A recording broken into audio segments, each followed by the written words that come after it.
Welcome to Signed Conversations with Digital Mavericks. My name is Anita Sharma, and I'm your host. Today, I am thrilled with our guest. His name is Jon Kung. He is our first chef that we've had on the show. And Jon is redefining what it means to be a modern chef and culinary storyteller. Jon is a self-taught cook, content creator, and best-selling cookbook author, known for blending Chinese American heritage with bold, inventive flavors. With a massive following across social platforms, Jon has become a leading voice in the world of third culture cooking, sharing recipes that honor tradition while embracing creativity. Whether he's breaking down technique, exploring food history, or challenging the boundaries of fusion cuisine, Jon brings curiosity, humor, and a very fresh perspective to the kitchen. Jon, thrilled to have you on the show. Welcome. Signed, Conversations with Digital Mavericks. Thank you so much. That was the best introduction that I've had. I might steal this for my byline. That's amazing. Well, great. I'm happy to share with you. And you know what I realized, Jon? We forgot to include helmet laying model. That was I can't believe we forgot to include that in there. Those pictures were fire. Thank you so much. It's not a bad first modeling gig to have. Yeah, that was really cool. And we'll link it, I don't know, somewhere underneath, however it is, so you can see those wonderful pictures. But yeah, super excited to have you on, Jon. We have been working together for a while now. You keep us very busy, so it's nice to have an opportunity to sit down and chat with you and learn about you and your process. So let's jump right into food. Yeah. What's your earliest memory of tasting something and thinking, wow, food is amazing?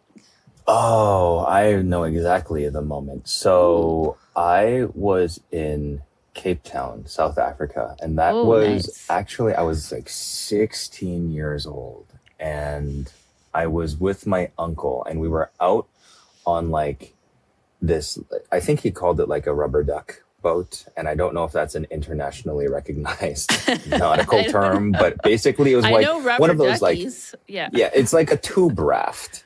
Okay. So it's like one of those, like, it was literally just like a U-shaped inflatable tube with like some planks and stuff on it, and it was like, so that was like in a boat shape, so it was like kind of like inflatable boat type thing, and we were out, and we had set out some lobster nets, pretty much what people would recognize as lobster nets. And we were crayfishing.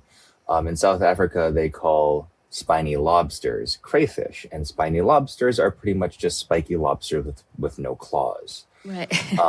Yeah, there's so much background. Yeah. And so as we were pulling them up, we were taking most of them back. Because he had like a saltwater tank in his house, and we were like, keep them and like cook them as from fresh.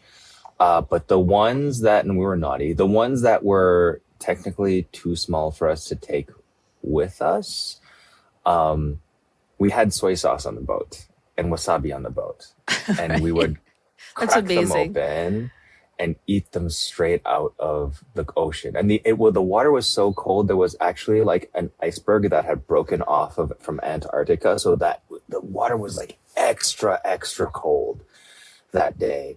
And it was the first time for me experiencing like that level of like almost sugary sweetness from shellfish or or crustacean of any kind. And I do realize that like many years later, practically like a decade and a half later, I read the Anthony Bourdain biography, and like he talked about his first time having oysters on the beach and stuff like that. And I was like, wow, I feel like I just copied his life experience in a way, because it literally was the first time that I could remember how something tasted throughout the years. Like, I've eaten at amazing restaurants, and I've had the privilege of just like dining at some of the best restaurants in the world, and like I'll remember something here and there, but nothing as vivid as that. Yeah, that is like the most incredible story. Most people are like, Yeah, I remember eating like Smarties, growing up in Canada. Damn, they were good. Cracking open that, and you're literally like out on the ocean in Cape Yeah, it Town. was Like truly, that it was was probably literally the like best story. That's amazing. the combination of all of those things put together, being with family and just like having that experience at like 16 years old is still like quite young Yeah. to for when you're like as far as like collecting first experiences go. Like it was amazing. I feel like I'm chasing that experience like every opportunity that I get. Yeah, chasing that high. I love that. Hmm. And your background is really interesting because you were born in LA, then you Hmm. lived in Hong Kong and Toronto. Hmm. Canadian connection, love it. Hmm. And now you're in Detroit. So let explain to us sort of like all those influences and how I guess like all those cities and how they've influenced you.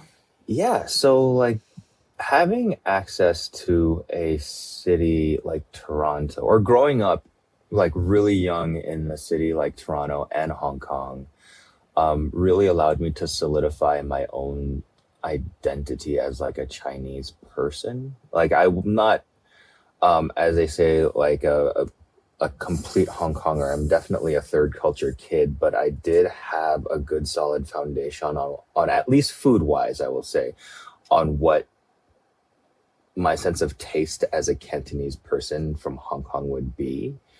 Um, and so I was so lucky to be able to taste really good versions of my home and cultural cuisine.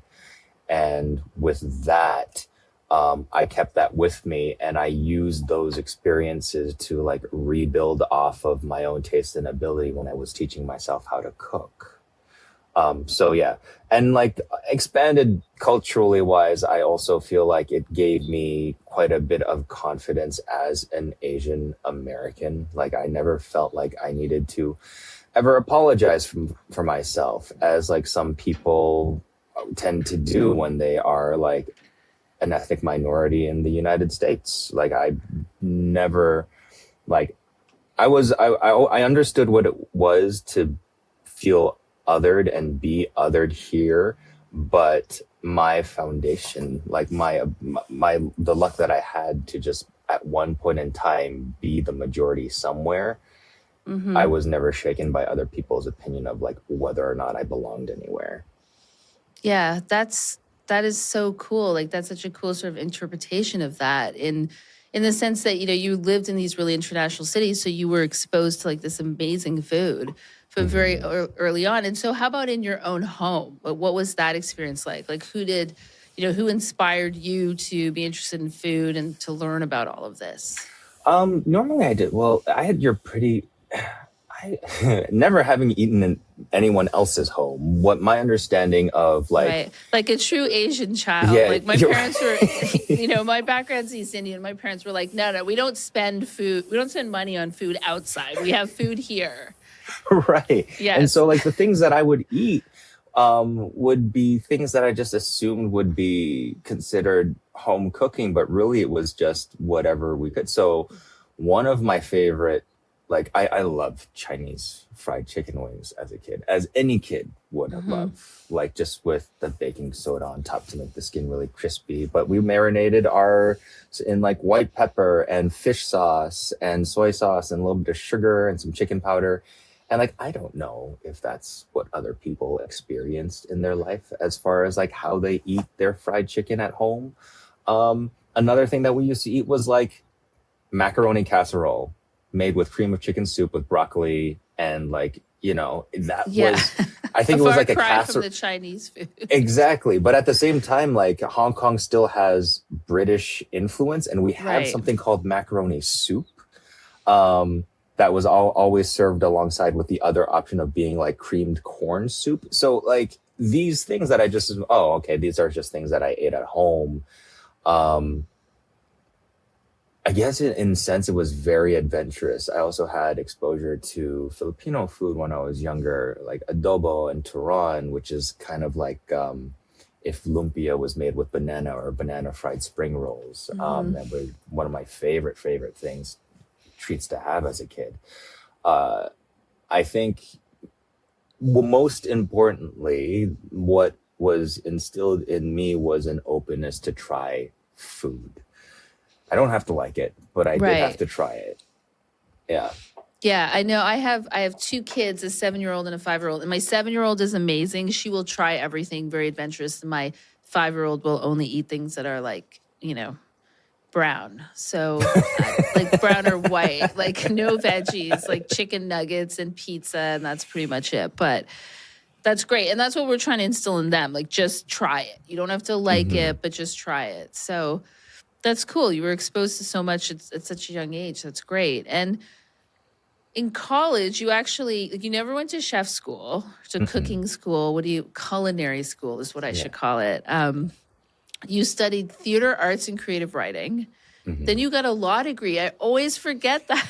I You did. got a law degree. That's amazing. And That's now why I here feel we like are. one of the greatest blessings I had about law school was that, law school does a really good job in teaching you how much it is, like how infinite it can be.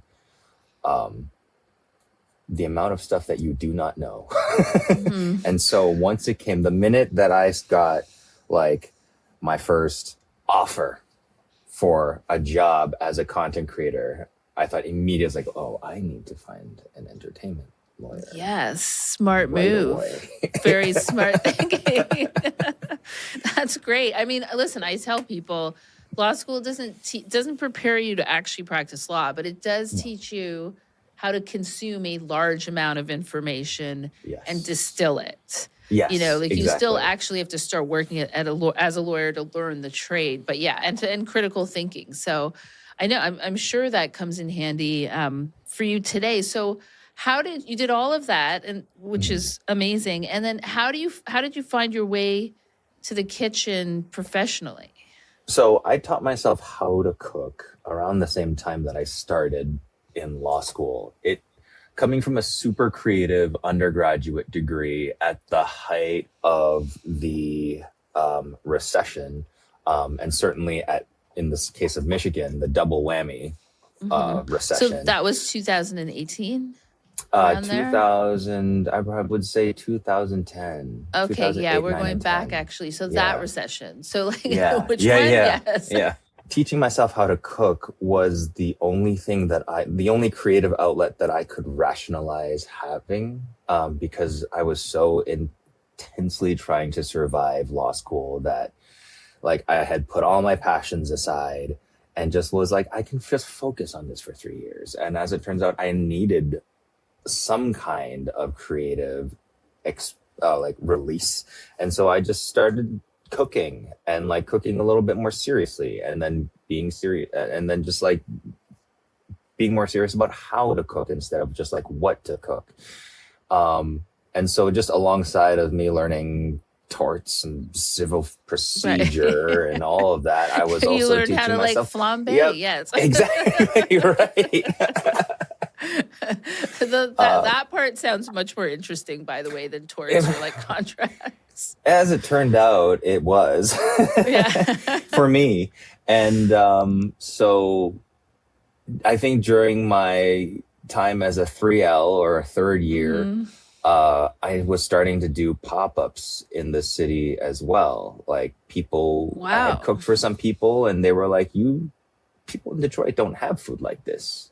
And I was like, well, I can make some. And so at that time, Detroit was starting to have pop-ups, pop-up restaurants coming in. Pop-ups were very in vogue during that time. I was the first Chinese pop-up to like be in Detroit, and we were in abandoned buildings and Oh, warehouses wow. and That's empty so cool. storefronts. I'd done a couple of like underground parties in abandoned, like huge abandoned factories.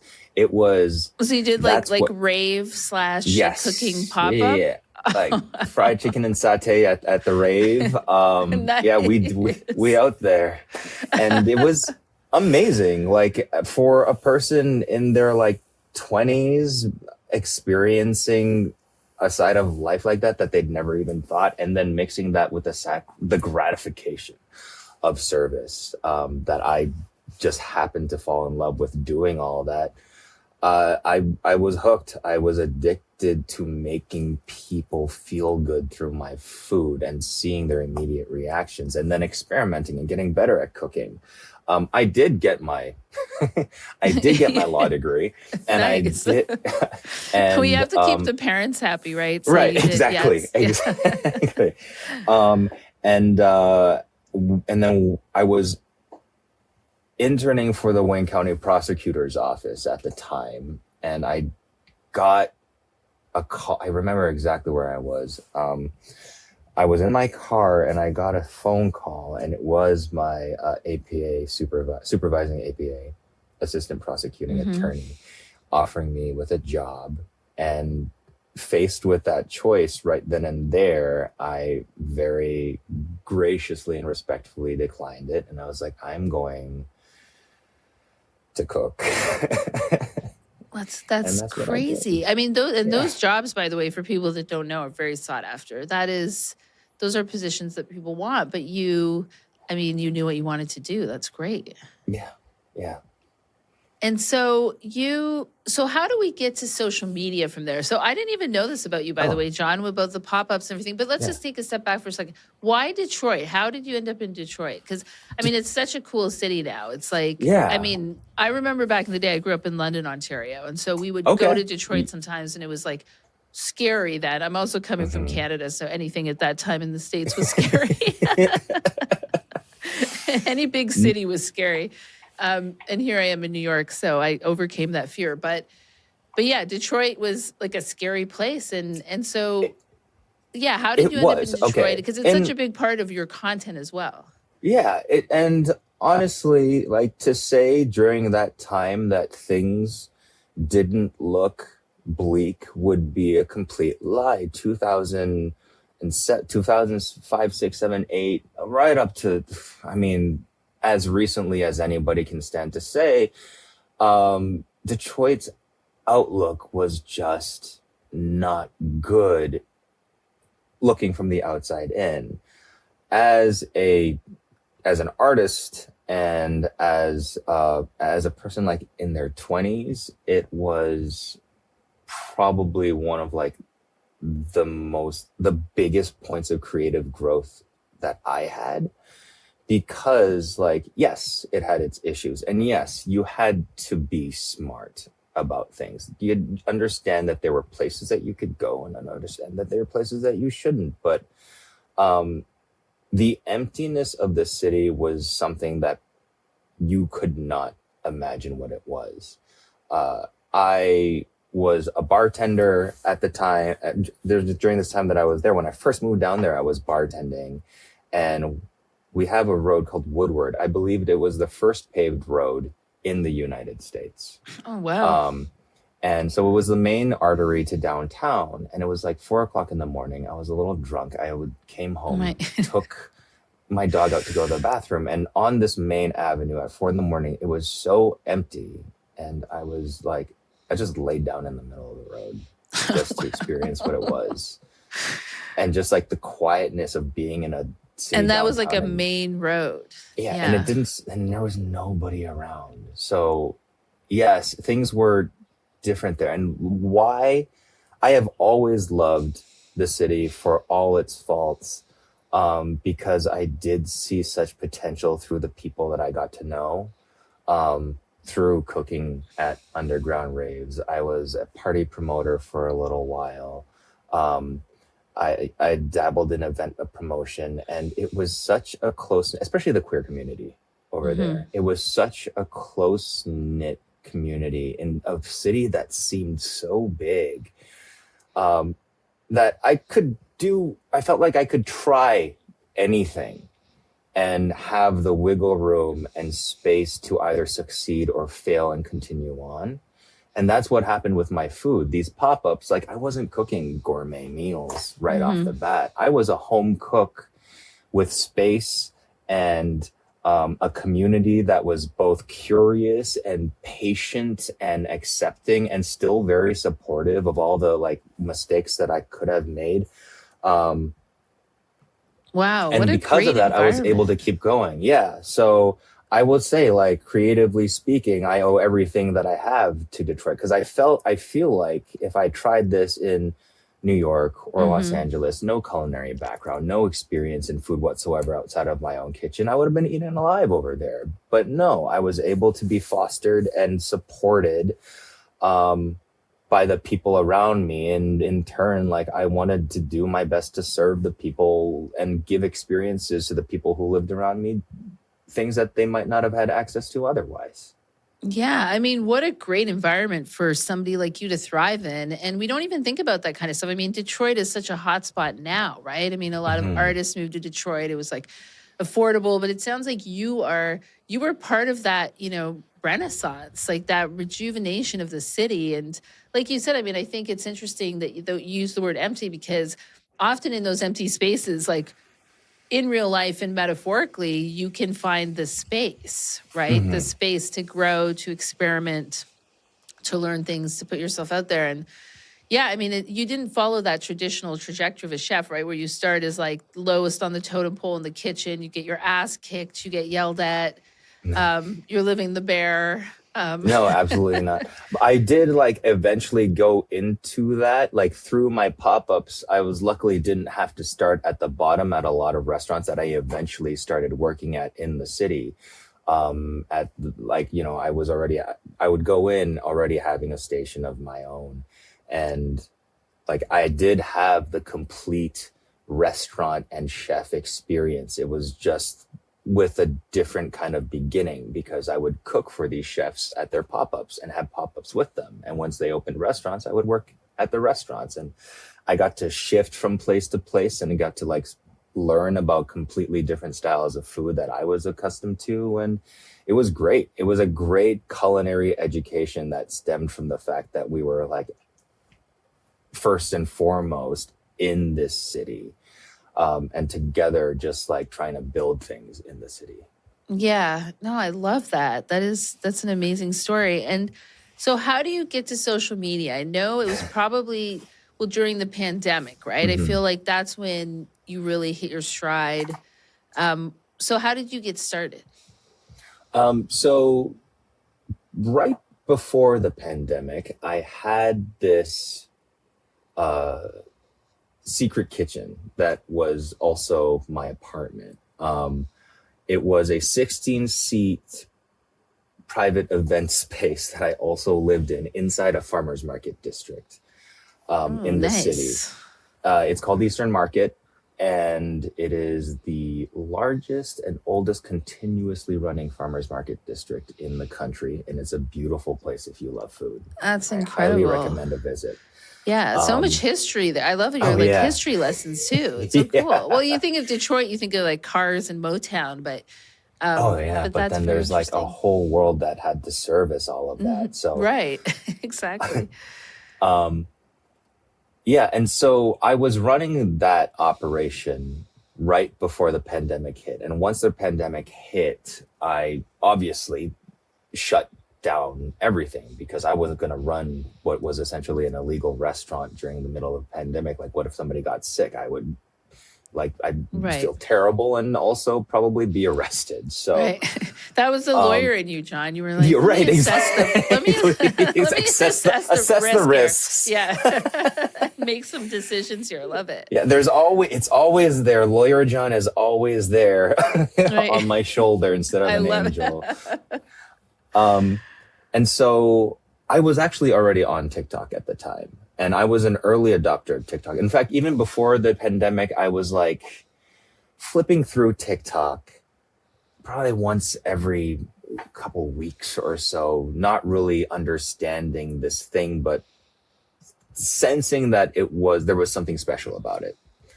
Um, when I was going through, it was like people doing dances and lip syncs, and like there was some like cosplay artists over there. And it was fun, like just for a couple, like first thing to do in the morning, just flip a through like literally 3 videos. And I was like, okay, turn it off. If you can imagine, there was a time where you could only like stand to watch 3 videos before you like moved on with your day. Wow. Yeah, I don't remember that time back then. Now it's just like being a zombie. Just literally doom scrolling. Yeah. But then and then I would people would think I was crazy when I was talking about it. And it was like, oh, well, you made that little dance app for kids. I was like, no, there's something special there. Like, just you wait. I promise. That little dance there's for kids. Yeah. And so once the pandemic hit, I remembered those videos started. There were the videos went from kids dancing and lip syncing and cosplay to kids talking about how alone they felt and how scared they were. And I was like, well, I don't know what I can do. What can I do? I can cook. I can teach. I guess I could teach people how to cook.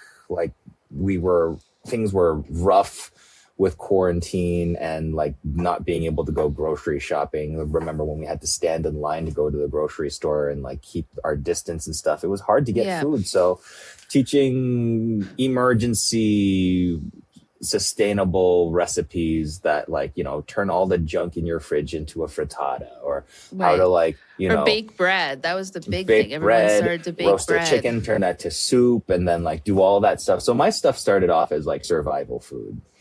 And it was, I think if you scroll back far enough, you'll see just how cringe those videos were. I was terrified to speak. I was terrified to be in front of the camera. But it was still one of the first cooking videos on the app. And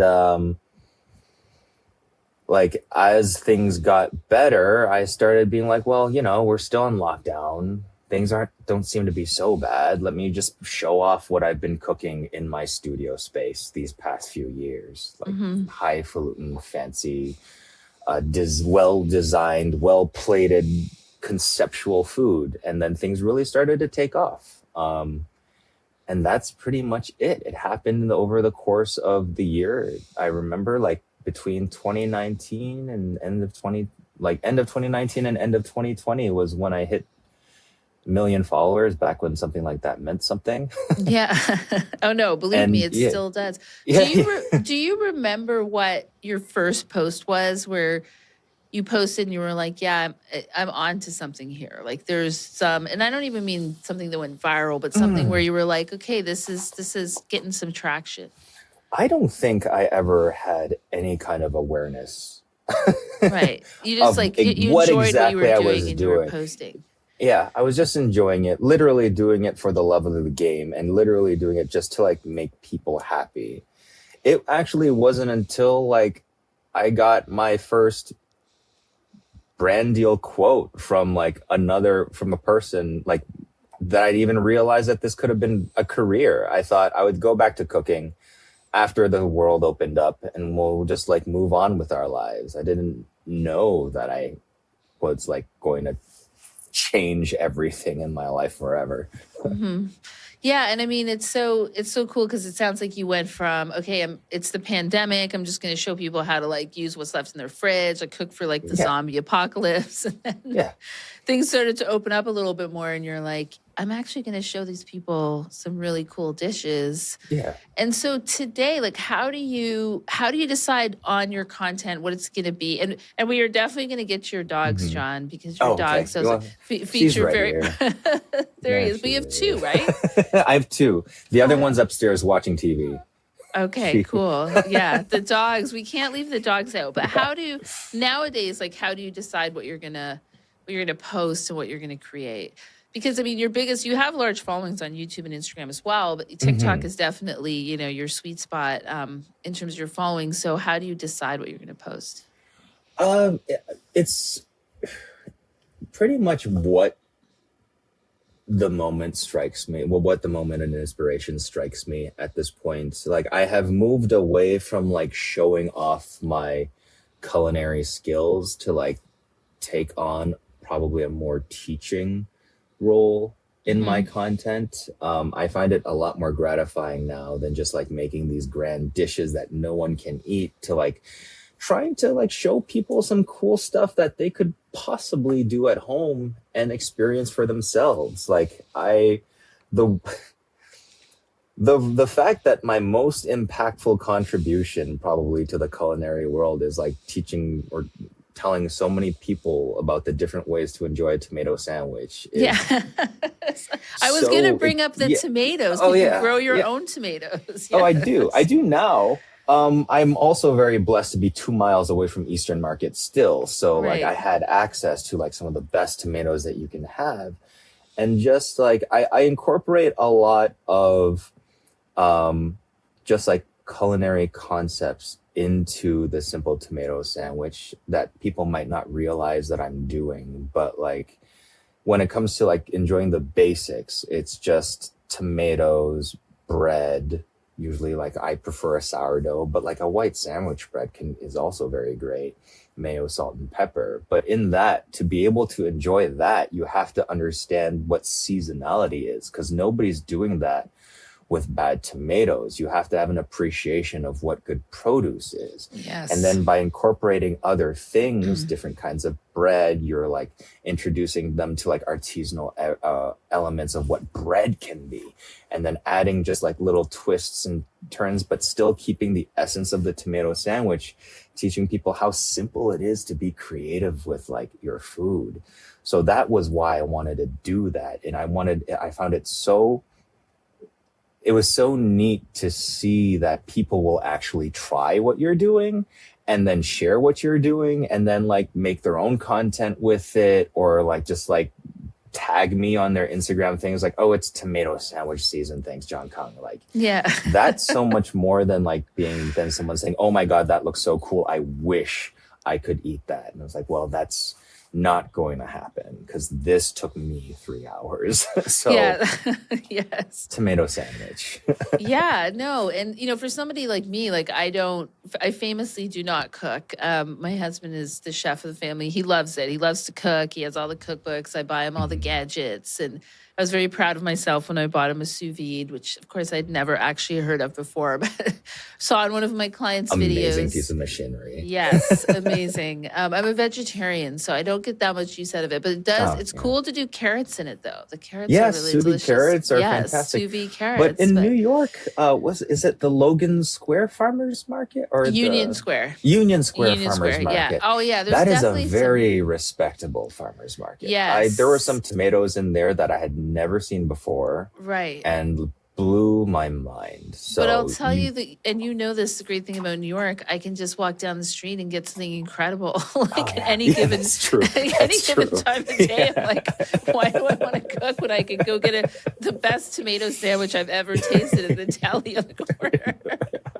But my point was just that for somebody like you, like doing those simple things but elevating them is helpful for someone like me, because I'm like, oh, I can do that. So that's it's really cool that's obviously the type of content you're putting out in addition to like more, I guess, like highfalutin type Yeah. dishes.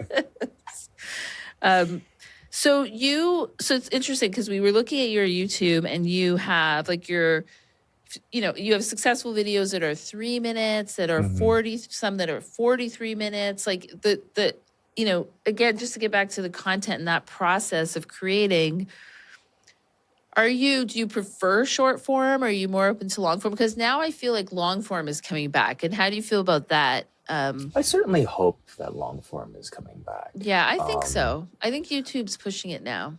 I think society needs to retrain themselves to Our just attention spans. exactly. Yes. It is a much bigger lift as a content creator, obviously, and like the editing process is brutal when it comes to long form. But I'll never complain about it because I have a lot of friends who are like legacy creators on YouTube, and they're very inspiring with the way that they do the long form process. I have thought to do long form videos again, probably in the form of like equipment reviews. For some reason, my equipment reviews do the best of all of the interesting. I things was that I going to do. ask you about that. Yeah. And I haven't done Well, one. people love their kitchen gadgets, right? So, yeah. They do. they love their kitchen gadgets. And like, I feel like the way that I talk about equipment, I like to approach things from as realistic a standpoint of use as possible. There are a lot of these people who do equipment reviews that like put it right through the test and put it through like crazy durability tests and stuff. And I was like, that's not how people are going to use this pan. Like, I also like to spend a long time with it, just casually cooking as well before I like talk about anything. But yeah, they seem to do the best. And I have also a lot of admiration for like video essayists on YouTube. I love hearing of just a very well researched, well written piece of talking head content. I thought about doing that a little bit, but otherwise, yeah. The problem with doing content on YouTube is that it's very informed by search. And when you're doing something when you're trying to create recipes that are completely original, they don't do well, because if it hasn't really been done before, a bunch of people aren't searching for them. It's never really going to be searched. You also have you have to put out content a lot and consistently. Right. And if it's long form, that's a challenge. Yes. Especially by yourself. So I have to ask you, since you brought it up, what's your favorite kitchen gadget? Oh. And I'm asking a chef. You got it, and you can only name one. I mean, like the chefy answer would probably be something like, "Oh, my knife." Right. But you know what? The chefy answer. I love that. What do I find myself? What piece of equipment? Like, I'm trying to think of the silliest thing. Oh, okay. So I have a corn cobber or a corn kernel remover. And because and basically what you do is like it's this metal ring with spikes that has a handle, and you literally just stick exactly. You stick a cooked piece of corn in there, and all the kernels come clean off. And depending on what you plan to cook, like that is an absolute lifesaver. There are some people like, oh, we don't like unitaskers. Unitasker is a gadget that does only one thing, and a lot of people poo-poo those. And I was like, well, you try making like cream corn soup like over and over again using like fresh kernels. And if you're making I think what is the Brazilian pamonha? I think it's called that. It's pretty much like a Brazilian tamale, and it's used with a lot of fresh corn. Yes, huh? elote. Yes, or an elote salad, or like any kind of thing. I mean, that is the coolest thing. I love that, because I do cut my kernels off my corn, but I do it old school with the tong and this gigantic knife. Right. I'm probably going to injure myself one day, but yes. It's super efficient, and it makes the work like literally seconds long instead of like taking forever to do it. Yeah, that's great. I love that. I was definitely not. I feel like a lot of chefs would say knife or like saucepan. Yeah, of course. You know, the basics. But I guess those are tools. Those aren't gadgets. Yes, true. Yes. That's true. That's a distinction there. So, do you watch a lot of other people's food-based social media content? I wish I did more. The extent There's no right answer, John. It's okay. There's no right answer. No, but there is like the best answer, and I don't have it. My food content consumption is completely based on me trying to be a good and supportive friend to my other content creator friends. I like to watch their stuff, but that's because I just like to see my friends and also want to support their content and watch their videos all the way through to like help their reach and stuff. So, you know, it's just also just me thinking of I'm being a good colleague. But as far as food content, I don't, that's not how I relax. Right. You're like I've been doing this all day long, and now I don't want to watch it also. Right. I was never like that kid who liked to watch people. people always says, "Oh, I grew up on the Food Network." I didn't. I didn't grow up on the Mm-hmm. Food Network. I have a lot of friends who were on that like first explosive cast on Bon Appetit, but I never knew them through that. It's just like consuming food media was definitely, especially like ever since I did that as work, was not how I relax. I might do it as research, but research is work.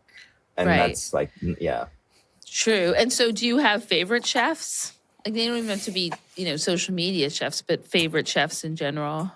Um, I mean, there have been chefs that I had admired when I was starting off. I think like, regardless of what your opinion of them now might be, but David Chang was like really Oh, yes. just somebody that what he was doing when I was learning was really just very encouraging for me to continue on doing what I was doing. I have every single issue of Lucky Peach that exists, nice. which is, if you know the publication, a big deal.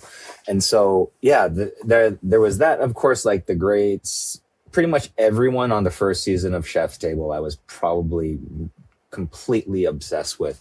As it turns out, as we learn now, like a lot of those kitchens were just toxic work environments, and we Right. like need to just learn from that. But, I also believe that you consume media under the gaze of the times that it was put out, and appreciate it for what it is and how it inspired you. So, Yeah, I don't think the toxic kitchen culture has changed, to be honest. I mean, I think people are more aware of it now because of shows and stuff that have been on or people talking about it, but I'm not sure how much it's changed. But no, I hear you. You watch these shows and they're not showing that stuff, but yeah, they are showing like yeah. some pretty talented chefs and some great food. So that's interesting. I'm sure with David Chang too, it's nice. It was nice, like especially as a young person, to see somebody who like looks like you on the screen, Oh, right? I yeah. mean, it's like here's a guy like I can relate to, and the type of cooking and the food, and you know, I mean, it wasn't long ago that you didn't have that. Oh yeah, no, totally. So I'm And of sure course, that was like, part of it.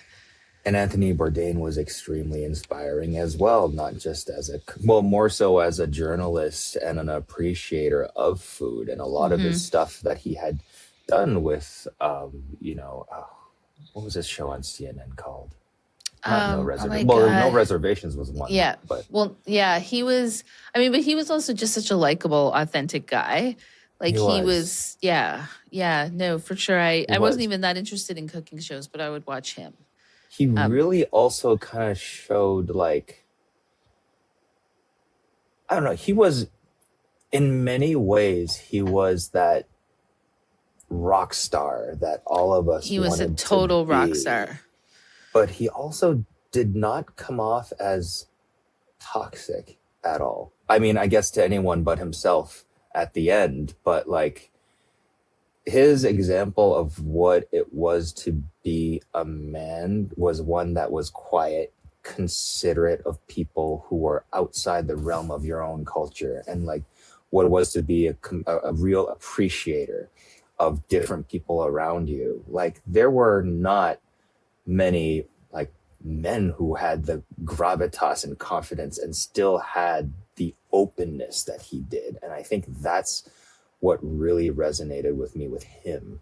Yeah, no, true. There was just, yeah, absolute rock stars, super down to earth, and just, I mean, I didn't know him personally, obviously, but Yeah. just from what you saw on the screen, yeah, Yeah. absolutely an inspiration. So we have to talk about and this is kind of going back a little bit, but the camping videos, and you and I have talked about this before because I'm like obsessed with them because you're kind of Anthony Bourdaining it out there, but you're like, you go out, you camp, and then you like cook. And I always make my husband watch them too, by the way. I'm like, you got to see what my client's doing now. It's so cool. He's like making like the most complicated thing, and he's out in the woods and his dog's there and he's feeding the dog. And it's like, it's amazing. So tell me about the camping content. And by the way, that s'more you made the other day, the s'more, I was like, my mouth was The peanut butter cup. Yeah. I just edited a video of me doing another one. Oh So yeah.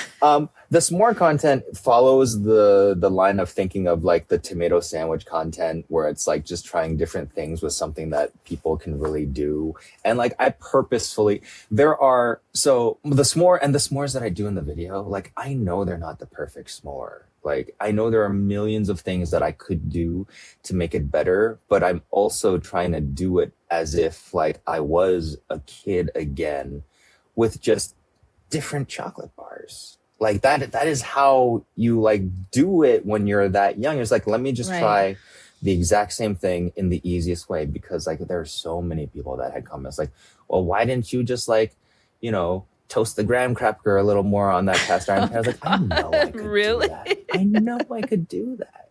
But that's You're not the like, point. I can make this a Yeah. Michelin star Right. s'more, okay? Fuck Exactly. off. It is ridiculous. Like, I cater to a very like, if you look me up on like different platforms, different people on different platforms watch me for different reasons. So if when I'm Yeah. doing things that are overly simplistic, people are kind of confused. Like, why are you burning? Why is your marshmallow like on fire every single time? And I was like, because it's fun for kids to do. And also, personally, it tones down the sweetness to make it a little bitter by like Yes. burning the marshmallow. But like, yeah, so the whole camping thing outside of that and the other dishes that I cook, it's funny that you say they seem overly complex, because my thinking coming into my camp cooking content was that if I can make these things with just a fire, no running water, no electricity, and I can make this dish, then possibly a person who was like a home cook with the full kitchen available to them might be able to like feasibly simply make it themselves too. Yeah, There's like and listen, John, don't get me wrong. I definitely didn't think it was overly Yeah, complex. You're also talking to somebody who doesn't cook. Yeah. No, but you know what it is? It's because you're cooking like really cool stuff out there. You're not like Yeah. opening, a pack of hot dogs and, Right. doing it over the fire. Like Like- you have some cool equipment. You throw down that steak and you're like, Yeah. seasoning I'm it. cooking meals. I'm cooking Yes, like there dishes. you go. That's just it. Yeah. Yes, you're cooking dishes. Exact. Out in the woods. Yes. Yeah. So my process is that I go out. I literally am out in the woods for an entire week. I'm there Monday to Monday in the forest. I've got 2 coolers of fresh ingredients with me, a box of, spices, non-perishables, everything from tin fish to spices to pasta to rice and stuff. And then possibly like another basket of like non-perishable produce, pumpkins and carrots and stuff. And I just like don't really have a plan. I film 3 videos a day, Monday to Friday, get a nice backlog of content. And then Saturday and Sunday, I truly unplug and just spend the time enjoying myself with me and my dog. I also cook for my dog. I have 2 dogs. Only one of them likes to camp, so she comes with Yes. me. I also have a husband, does not like to camp, so only that one dog comes with me. I'm with your husband on that one. Yes. Yeah. Not a camper myself, but Right. I can But, yeah. appreciate that other people like it. Yeah, and I think, besides the fact that like it was a different way for me to recipe develop, it was a different way for me to show people the things that they could possibly do in the kitchen. If I could do it in the woods, maybe you could do this at home. It was also a response to a lot of the fast-paced, fast-cut cooking content that was really popular, or Yeah. still remains to I be mean, quite now that popular. you mention that, I think that's probably why I love it so much as well, because it does feel like I'm out there with you. Like I'm Yeah. like, oh, this is really nice. I wanted something Yeah. slow. I wanted something peaceful. I wanted to do something, because a lot of like I follow a lot of cooking content creators just to get what the general vibe of the whole industry, I guess, is like.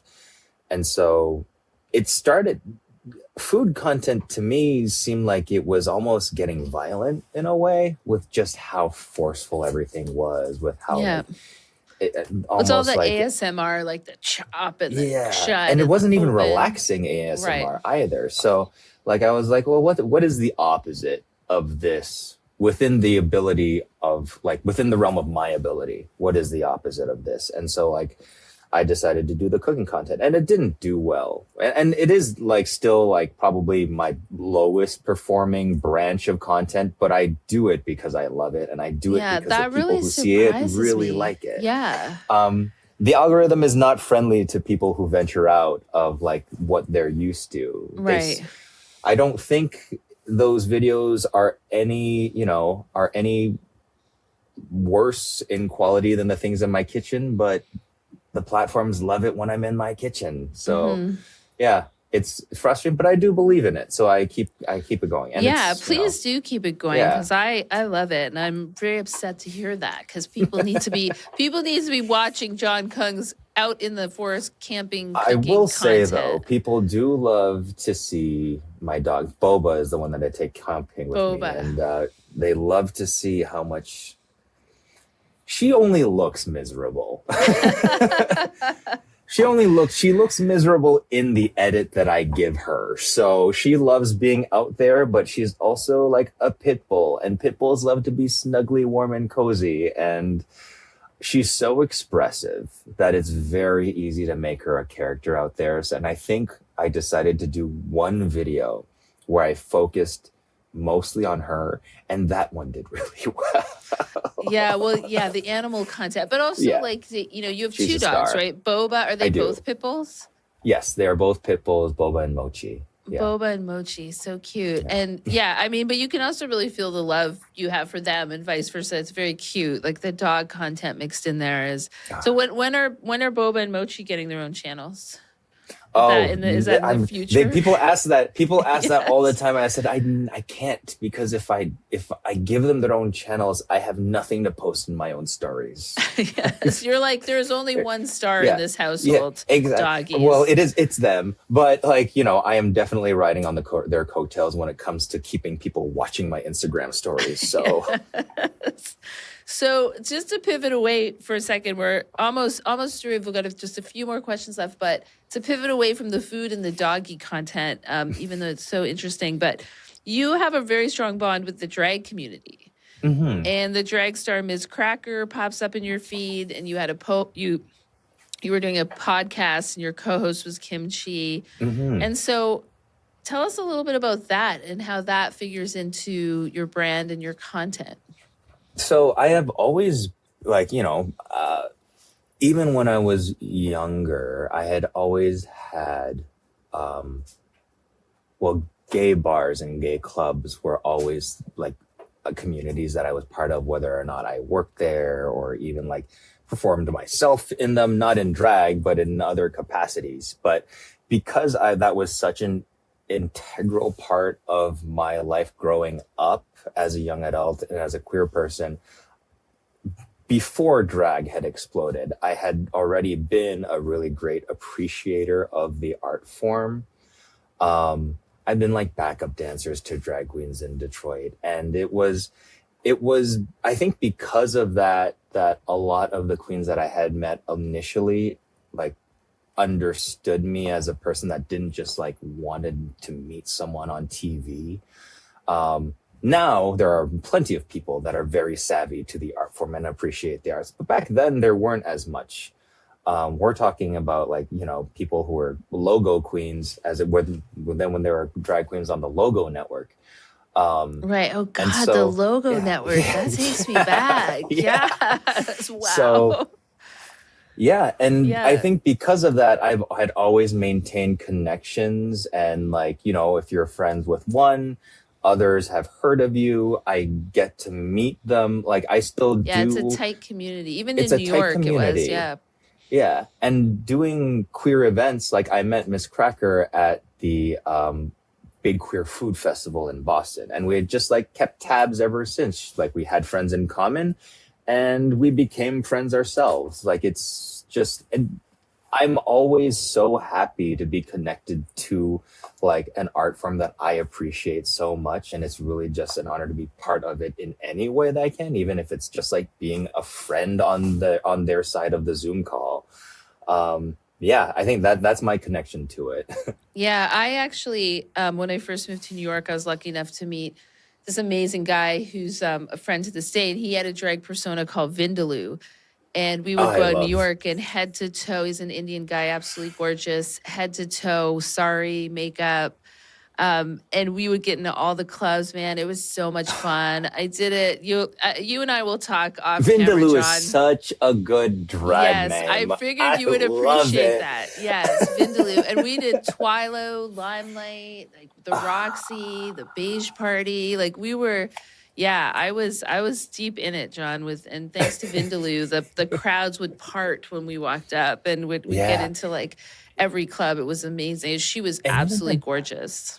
I had the same, like, even when I was like 19 years old, just like this little baby gay. And I had like Baby my group of gay. friends was like these, I wouldn't say older now, but they're my age now, like drag queens in their like 30s, early 40s. And that was the crowd that I rolled with. So not only was I like in this, like, the odd one out in this great group of amazing, boisterous people, there were also people that had like a lot of experience in the gay scene, like people who were out and going to bars like in the 80s and 90s. Your debut cookbook, Kung Food, by the way, best name for a cookbook ever. I love that. We were talking about names and I love that one. So it resonated everywhere, vibrant recipes, really inclusive philosophy. And how was writing a cookbook, compared to what you do every day, which is like it's such a different medium. So how was that process for you? And by the way, it was a bestseller. Congratulations. Thank you so much. So writing a cookbook, well, I imagine that writing a cookbook during the pandemic was not your typical cookbook writing experience. So for me, and it was my first one, I had nothing to compare the experience to. But it was interesting. And not at all what I expected. Like, as far as it takes to write it, like it was just hours and hours of like poring over recipes. And because of my background in culinary, like I could whip out a recipe no problem and just make it up out of thin air with just a couple of things to base inspiration on. What was the hard part for writing the cookbook for me was like coming up with a sentimental head note. Because like every recipe has like the top that's like, oh, this is what this dish means to me, this is why this is so good. And I was like, well, I literally pulled this out of thin air. Like, what sentimental thing could I possibly have to say about this? So I managed, but it was still like that was the challenge for me. And then also finding out like how many different hands are in a cookbook, whether it be like the editor or like the photographer and the designer, like how expensive it is to produce and Yeah, like I'm just, sure just the photography alone is such a huge part of it. oh my gosh, it was Johnny Miller. He was the one who was did the photography. It was amazing, and it was such a great experience to be able to like work with him for that. But yeah, it was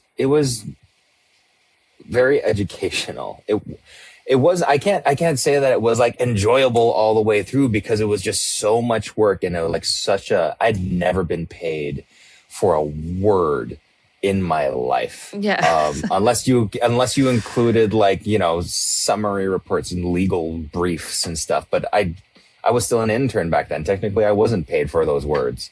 Yeah, I'm sure there's a certain amount of pressure you feel too, because somebody's like, here's some money, write a book, and then Oh yeah. yeah, and then And then it's that's it. well, you did it and you hit Yeah. it out of the park. So congratulations to you.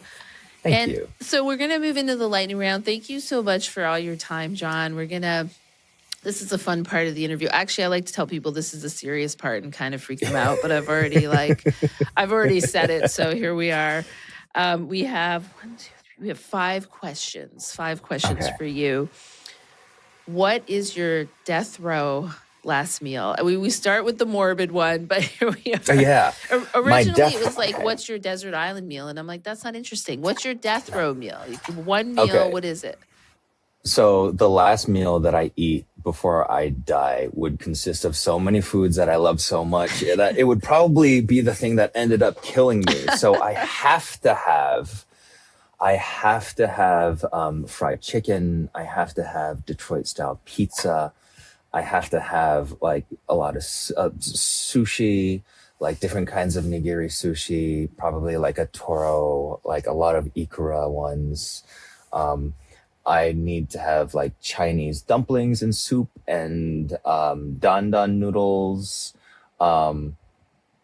I mean, I can course out this meal for myself. Yes, that sounds, yeah, that sounds, all of Oxtail those things sound great. stew. I need to have like curry of some kind, like maybe like a chana masala or like, Ooh, nice. what's the eggplant? Aloo. Bindi? Bindi is Yeah, yeah. eggplant. Yeah. Okay. Well, there's aloo gobi is the potato and cauliflower. Oh, okay. type Well, I need sabji. to have that. Yeah. So John, we I didn't can just ask, keep we didn't going. ask you for every food you love on earth. We're talking about one meal. They're like, just forget it. Just get this guy to death row. We're done. Right. We're not going to like 10 different places for this fucking guy, you know? Yeah. All right. And what is one recipe the internet will never let you forget? Oh, it will be my tomato sandwiches. Yes. Because like I still randomly That's a like I'll legacy come up with food a right recipe. there. It is. And like I'll still get some comments being like, "Oh, I didn't know the tomato sandwich guy cooked anything else." Tomato sandwich guy. Yeah. That's amazing. So, what is a TikTok food trend that you would ban forever? Oh. I don't know very many. I stopped paying attention, but I can't imagine cloud bread would have been any good. Yeah. That was like the What was that second one? most.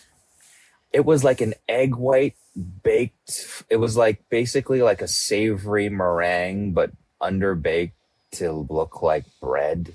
Okay. It just didn't seem. Oh, and you know what? Recently, like especially when it comes to healthy food TikTok, we can calm down with the cottage cheese. Oh God, I hate cottage cheese. Yeah. The texture. Ugh. I don't even hate cottage cheese, but I hate that much cottage cheese. Yes, yes, I agree. There's another one, and I'll probably think of it later. I can't remember, but there was one that everybody was sort of like shitting on for a while. I can't remember what it was, but what is a food crime? Just to go back, I realized just to go back to crime. What is the food crime you secretly love? Oh, food crime that I have one. I'll tell you after. You got to answer first.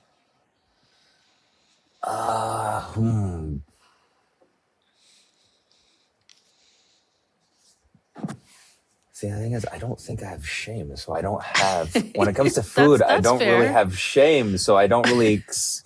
I can't think of anything, I but feel that doesn't like it would mean have it's not a something to crime. do. Oh, I know. What about? I have one. I'm going to tell you in a minute, and you'll laugh, and half the internet will disagree. But oh yeah, ketchup and steak. I feel like people get really worked Oh, up yeah. about that one. Yeah, Yeah. I can see how. Yeah, I think ketchup is underrated as an ingredient. Like, actually, there are a lot of Chinese sauces that use ketchup quite a bit, and then we do very good things with Interesting. it. So, I Isn't get it just basically sugar? Huh? Is it? It is, yeah, sugar, vinegar, and a little bit of tomato puree. Right. So it's acid. Yeah, my food acid crime and is sweetness. I like pineapple on pizza. I don't know what to tell you. I do too. It's sweet and savory. It's sweet and savory. Yes. And you know what? Like my favorite pizza is pineapple, jalapeno, bacon, and onions. Oh my God, I love this. I've been validated by a Yeah. real Yeah. chef. This is such a great moment for me, John. Thank you so much. And the last question I have for you, this is what we ask every guest, is if you were not a creator, what would you be? Oh, I mean, probably a lawyer. Not Probably a lawyer, necessarily yeah. like, yeah. Yes, that makes sense. Possibly against my own will, but like, yeah. You'd be in the Yeah. ADA's office. You'd be Yeah. prosecuting.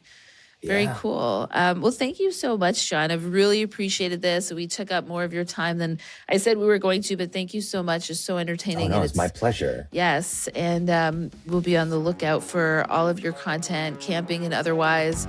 And yeah, thanks again. Thank you. Signed, Conversations with Digital Mavericks. This episode was produced by myself and Phoebe Dunn. Edited by Carmine Mattia. Social media strategy by Maureen Lauren Sedlak. And signed theme music by Carmine Mattia.